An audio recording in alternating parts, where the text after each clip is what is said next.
Every nation on earth has fallen under the yoke of tyranny, the metric system. From Beijing to Buenos Aires, from Lusaka to London, the people of the world have been forced to measure their environment in millimeters and kilograms. The United States is the only major country that has resisted, but we have no reason to be ashamed for using feet and pounds. So says New Criterion editor James Panaro. We spoke with him recently.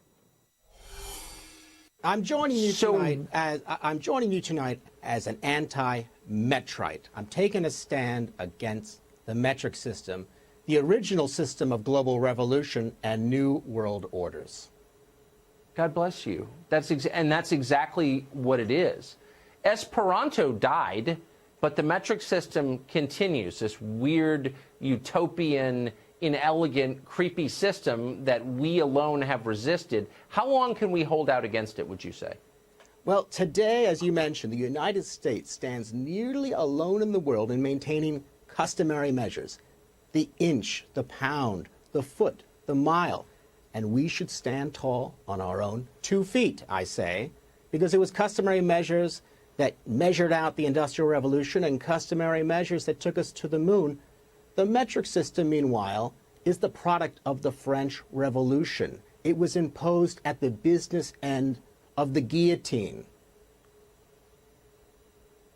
So why are our leaders so anxious that we join the rest of the world in using, Robespierre's favorite standard of measurement? I don't understand. Well, that's right, because it's assumed to be progressive. It's assumed that everyone has gotten behind it. Let me take you back to a bit of history. 1793, the height of the French Revolution, the height of the French Terror. The Jacobins deposed the pied de roi, that's the foot of the king, the measurement of France, and replaced it with the meter.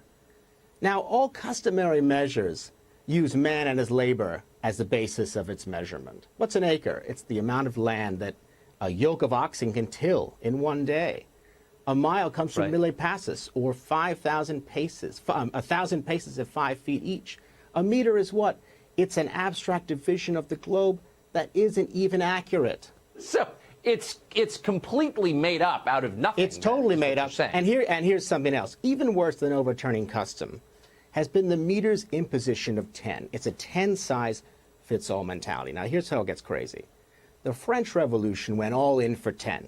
They tried to impose a 10-day week, 100 hours, 100 minutes, 100 seconds. They had a whole revolutionary calendar. Now, the metric system with its tens is what remains of their radicalism. Now, that sounds reasonable. Actually, counting by 10 is pretty good. We have 10 fingers. You can count your money in 10. It's good for abstract calculations. It's not great for measuring things in the real world. There's a reason why our measurement system has 12s, 8s, and 60s.